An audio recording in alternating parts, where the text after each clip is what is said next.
Hello दोस्तों, मैं रीनादा from century law firm आप सभी का स्वागत करती हूँ हमारे यूट्यूब चैनल में।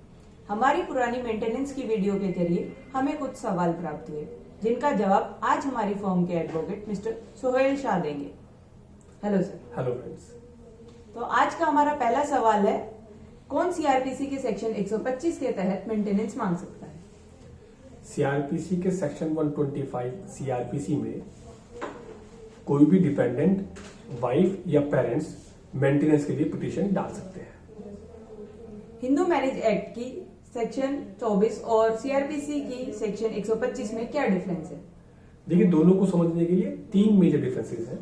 अगर मैं सेक्शन 125 सीआरपीसी की बात करूं तो सेक्शन 125 सीआरपीसी का जो भी अवार्ड या मेंटेनेंस आपको ऑर्डर मिलेंगे वो परमानेंट होंगे, जबकि सेक्शन 24 ऑफ एचएमए यानी हिंदू मैरिज एक्ट ये कहता है कि वो पेंडेलाइट एक्सपेंसेस होंगे, यानी ड्यूरिंग दी प्रोसीडिंग्स होंगे, जब तक केस डिस्पोज ऑफ होगा तब तक होगा।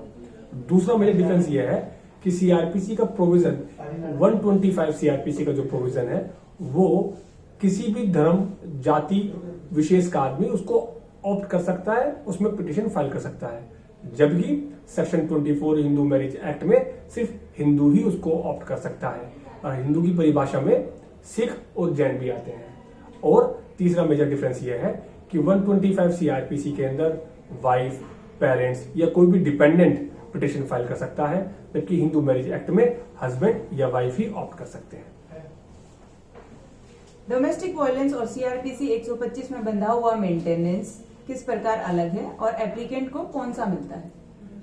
इसके लिए आपको समझना होगा कि डोमेस्टिक वायलेंस की प्रोसीडिंग्स यानी protection of women from domestic violence act की प्रोसीडिंग्स के अंदर भी आप मेंटेनेंस और अदर रिलीफ भी क्लेम कर सकते हैं, और 125 के अंदर भी।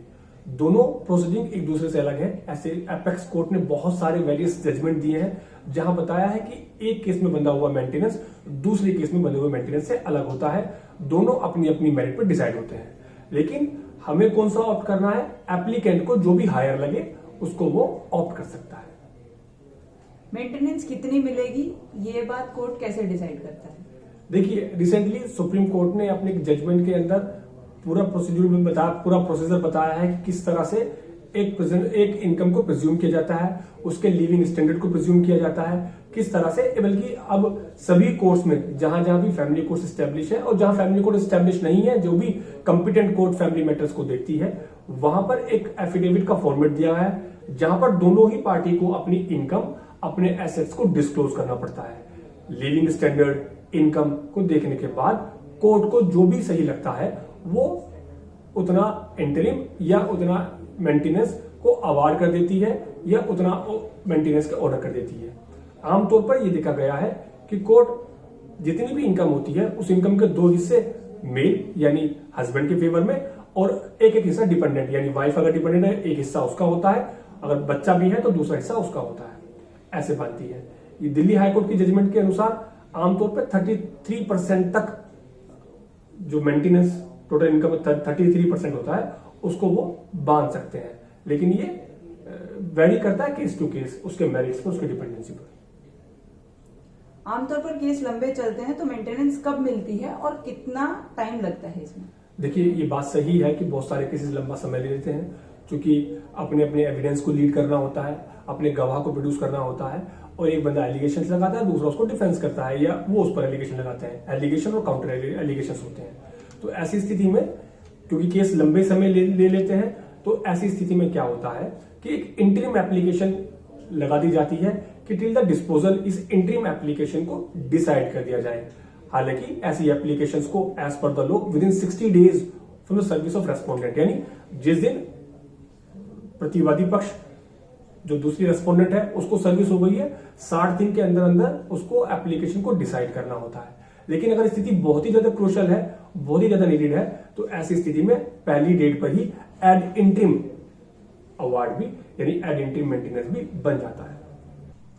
मेंटेनेंस फाइलिंग की डेट से मिलेगी या ऑर्डर की डेट से? देखिए, इसमें रिसेंटली सुप्रीम कोर्ट ने अपने जजमेंट में कहा है कि इसको कंसीडर करते हुए maximum time from the date of filing ही अवार्ड मिलता है। From the date of filing ही, यानी जिस डेट में आपने केस फाइल किया है, एप्लीकेशन अगर मैं HMA की बात करूं 24 की एप्लीकेशन जिस दिन फाइल करी है उसी दिन से वो मेंटेनेंस मिलता है। पेरेंट्स किस प्रोविजन के तहत मेंटेनेंस मांग सकते हैं? देखिए, पेरेंट्स के लिए दोनों ही प्रोविजन खुले हैं, यानी वो 125 CRPC का प्रोविजन को भी अडॉप्ट कर सकते हैं। और अगर मैं दिल्ली की बात करूं तो maintenance and the welfare of citizenship act भी यहां पर लागू होता है, जहां पर कोर्ट में नहीं बल्कि मजिस्ट्रेट के सामने यानी एग्जीक्यूटिव मजिस्ट्रेट यानी DM के सामने एप्लीकेशन लगाने के बाद बहुत ही कम समय में उनको मेंटेनेंस मिल सकता है।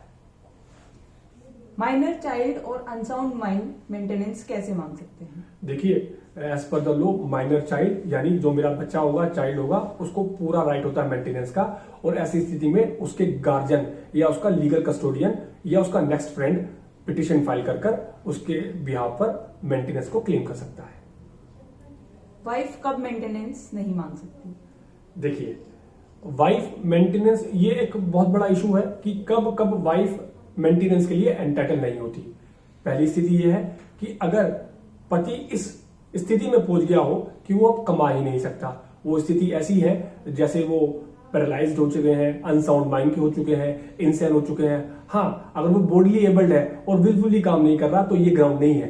तो इसलिए जरूरी है कि वो अनसाउंड माइंड का हो गया हो, इंसैन हो गया हो, पैरालाइज्ड हो चुका हो या ऐसी स्थिति में हो गया हो ताकि वो कमा ही ना सके। दूसरी स्थिति उसकी है जहां पर वाइफ की सफिशिएंट मीन्स हो, सफिशिएंट इनकम हो, यानी वो जॉब कर रही हो। कई जजमेंट ऐसी आई है कि मियर डिग्री होने से मतलब ये नहीं होता कि वाइफ की को ये प्रिज्यूम कर लिया जाए कि वो कमाती ही होगी। हाँ, अगर वो कमा रही है, उसकी सफिशिएंट इनकम है खुद को मेंटेन करने की और अपने डिपेंडेंट को मेंटेन करने की, तो ऐसी स्थिति में भी वो किसी भी मेंटेनेंस की हकदार नहीं होती। दूसरी स्थिति में यदि वाइफ अडल्टरर है यानी व्यभिचारी है, तो ऐसी स्थिति के अंदर भी वाइफ को कोई भी मेंटेनेंस नहीं दिया जाता। या चौथा जो मेन रीजन है, यानी विदाउट एनी राइम और रीजन उसने अपने पति की कंपनी को छोड़ दिया हो, यानी पति से खुद को अलग कर लिया हो, सेपरेशन कर लिया हो और उस पर अलग रहने की कोई लीगल और वैलिड वजह ना हो, तो ऐसी स्थिति में भी पत्नी को किसी मेंटेनेंस की हकदार नहीं होती। इस ऑर्डर को कैसे एग्जीक्यूट कराया जा सकता है? देखिए, समझिए, अगर किसी और प्रोसीडिंग्स के अंदर आपका मेंटेनेंस बंधा है तो देयर इज अ प्रोसीडिंग, इसको हम एग्जीक्यूशन की पिटीशन बोलते हैं। आप उस ऑर्डर की सर्टिफाइड कॉपीज के साथ एग्जीक्यूशन पिटीशन बनाकर उसी कोर्ट के अंदर फाइल कर सकते हैं और जितना भी आपका मेंटेनेंस अवार्ड हुआ है, जितना भी मेंटेनेंस आपको मिला है, उस मेंटेनेंस को आप क्लेम कर सकते हैं। लेकिन अगर 125 CRPC की बात करूं, अगर 125 CRPC की बात करूं, तो 125 CRPC की सब क्लोज 3 में ही ये पावर है कि कोर्ट चाहे तो उसके सैलरी अकाउंट को अटैच कर सकती है या उसको अरेस्ट करने की पावर भी CRPC के ही सब क्लोजेस कोर्ट को देती है। इस ऑर्डर के खिलाफ क्या रेमेडी है? देखिए, किसी भी पार्टीज को, चाहे वो मेंटेनेंस मांगने वाला हो या मेंटेनेंस देने वाला हो, किसी को भी अगर लगता है कि मेंटेनेंस का जो ऑर्डर पास हुआ है वो सही नहीं है, उसके अंदर एरर हुआ है या कुछ चीजें कंसीडर नहीं हुई है, तो हमेशा उनके लिए ऑप्शन खुला होता है, वो हायर कोर्ट में उसको चैलेंज कर सकते हैं। लेकिन अगर कोई ऑर्डर बन गया है, उसके बाद उनके सर्कमस्टेंसेस में कोई चेंज आता है, इनकम फ्लक्चुएट होती है इस पार्टी की या दूसरी पार्टी की, तो ऐसी स्थिति में सेक्शन 127 की रेमेडी को भी वो लोग अवेल कर सकते हैं। CRPC का ही प्रोविजन है। Thank you sir. हमारे आज के सवाल यहीं समाप्त होते हैं। कृपया कर हमारी वीडियो को लाइक शेयर करना ना भूलें। Thank you.